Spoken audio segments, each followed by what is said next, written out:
Madam थोड़ी उठ के बैठ जाओ।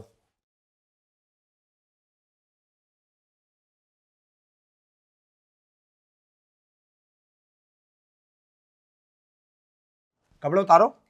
कपड़े उतारो? कपड़े क्यों उतारूं? अरे वो इसलिए कि तुम ना, एक बात बताओ, तुम बहुत स्मार्ट हो। आज तक इतनी स्मार्ट भाभी मेरे पास कोई नहीं आई नापे के लिए। तो अब जब तुम आई हो तो तुम्हारे अच्छे से कपड़े सिलने चाहिए ना। और जब तुम कपड़े उतारोगी तो फिर मैं अच्छे से तुम्हारा नापा लूँगा, और जब तुम्हारा अच्छे से नापा लूँगा तो अच्छे से फिर सिलाई भी होगी ना। समझ रही हो ना? चलो फटाफट साड़ी खोलो। नहीं, ऐसे तो कोई नहीं लेता नापा। और साड़ी खोल के तो बिल्कुल भी नहीं। इसी के ऊपर से ले लो ना। वो क्या है ना, मैं दर्जी बड़ी हटके हूँ, बहुत अच्छे से कपड़े सिलता हूँ। तो अच्छे से तो कपड़े जब भी सिलूंगा ना, जब अच्छे से नापा होगा तो मेरी बात पे ध्यान दो। तुम्हारा तो शरीर बड़ा मस्त है। इंडिया से हो या रशियन हो? अरे, इंडिया से ही हो। अरे तो लुक तो ऐसा बना रखा है जैसे बिल्कुल रशियन हो। अब क्या करूं, दिखने में ऐसी लगती हूँ तो। अरे भाभी जी, मैं ये कह रहा था, अगर तुम्हारा मन हो तो मूड बना ले। क्या? तुम यहाँ नापा लेने आए हो या मूड बनाने? अरे घर में तो तुम्हारे कोई भी नहीं है, तो फिर क्या दिक्कत है? अच्छा, घर में कोई नहीं है तो मैं ये सब करूंगी? हाँ हाँ, तो क्या दिक्कत है? अरे भाभी जी, मुझे तो ऐसा लगता है इस घर में कोई नहीं रहता। तुम्हारे पति कहाँ है? पति तो मेरे 6 महीने से बाहर है। 6 महीने से?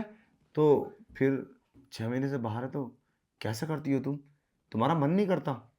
मतलब क्या है तुम्हारा? अरे वो भाभी, मैं भी ना, मैं ये सोच रहा था कि मेरी तो शादी हुई नहीं है और तुम्हारी शादी हो चुकी है, और मैं तो दर्जी हूँ, मुझ पर तो कोई शक भी नहीं करेगा। घर की बात घर में रहेगी, क्यों ना मैं आ जा करूँगा और साथ में करेंगे मिलके। ऐसा तुम कितनी औरतों के साथ कर चुके हो और तुम्हें शर्म नहीं आ रही? किसी गैर घर में ऐसे किसी गैर औरत से इतनी गंदी बातें कर रहे हो? क्या तुम?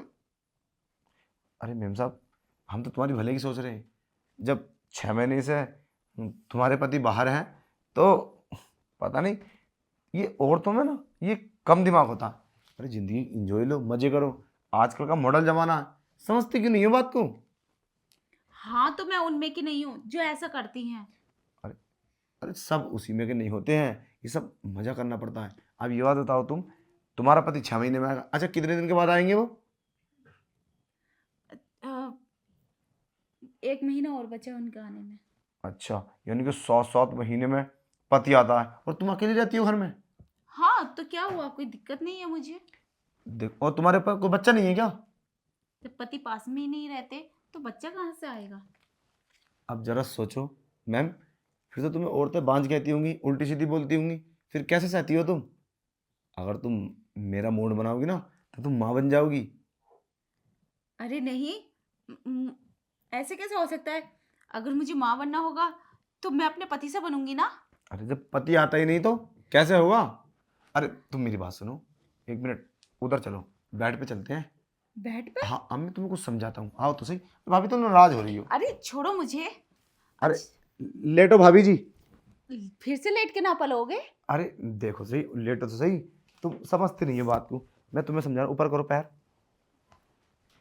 बस तुम इसे ऊपर करो। अरे ऊपर कर लो ना मेम साहब। अरे कुछ करते हैं ना, मैंने बोला था तुमसे। अरे तुम क्या करोगे मेरे साथ? ये क्या बदतमीजी है? अरे कुछ बदतमीजी नहीं है, चलो कुछ करते ना। क्या कुछ करते हैं? अरे मेम साहब, तुम समझ क्यों नहीं रही हो? मेरा ना बहुत मन है, तुम्हारे घर में कोई भी तो नहीं है, क्या दिक्कत है? देखो, ये बदतमीजी मेरे साथ नहीं चलेगी। तुम अभी इसी वक्त मेरे घर से चले जाओ। मुझे तुम्हारे इरादे ठीक नहीं लग रहे हैं, वरना मैं शोर मचा के पूरी सोसाइटी को बुला लूंगी। अरे क्यों? मैं बोल दूंगा ना, भाभी जी बोल रही थी मुझसे कि मुझे खुश कर दो, फिर क्या करोगी? ऐसे कैसे? सब मेरे बारे में जानते हैं, मैं ऐसी वैसी नहीं हूँ। अरे मेम साहब, मान लो ना बात को, बस एक बार प्लीज। तुम जाओ यहाँ से, मैं नहीं कर सकती ये सब। अगर ऐसा करना होता तो मैं तुमसे क्यों करती? ऐसे तो मैं, और भी मेरे पड़ोस में और भी लड़के हैं, उन्हें बुला के मैं कर लूंगी। अरे मेम साहब, ऐसा कैसे? तुम मेरी बात मान लो। अच्छा चलो एक बार खड़ी हो, तुम्हें तुम्हारा नाप लेता हूँ। बस बहुत हो गया नापा, और बहुत ले लिया तुमने मेरा नापा। अब तुम जाओ यहाँ से, मुझे तुमसे कपड़े सिलवाने ही नहीं है अपने। देखो एक बार मैं मेरी बात सुन लो। वो क्या है ना, मैं तुम्हारी भले की सोच रहा था। अब तुम्हारे घर में कोई खुशी नहीं है तो कैसे अपना वक्त काट रही हो तुम। और तुम्हारे पति के अंदर कोई ना कोई तो कमी है जो तुम मां नहीं बन पा रही हो, वरना इतने साल हो गए तुम मां नहीं बनती। अब जरा सोचो, आज तुम्हारे लिए चांस है। हो सकता मैं तुम्हारे लिए इसीलिए आया हूँ कि तुम्हें खुशी देने के लिए, वरना तो मेरा ऐसा कोई प्लान ना था। अरे मैं सोच रहा हूँ जब मैं आया हूँ तो किसी के काम तो आऊँ। और वैसे 5-7 मिनट में होगा क्या। और तुम तो वैसे भी भाभी हो, कुंवारी लड़की थोड़ी ना हो। अरे कुछ नहीं होता, ये सब नॉर्मल बात है। अरे मान लो ना मैम, मेरी बात मान लो प्लीज। चलो कपड़े उतारो। अरे तू ऐसे नहीं मानेगा, अभी मैं पुलिस को कॉल करती हूँ। अरे नहीं नहीं नहीं, सुनो सुनो, ये पुलिस को कॉल क्यों करोगी। अच्छा ठीक है, मैं चला जाता हूँ। तुम तो पागल हो गए क्या। बताओ, भला का कोई जमाना नहीं है। मैं तो सोच रहा था कि तुम्हारे घर में खुशी आ जाएगी, तुम माँ बन जाओगी। तो वो तो सोच रही है कि मैं अपने मजे के चक्कर में। चलो ठीक है, तुम्हारे कपड़े आ जाएंगे सिल के 4 दिन के बाद। चलता हूँ मैं।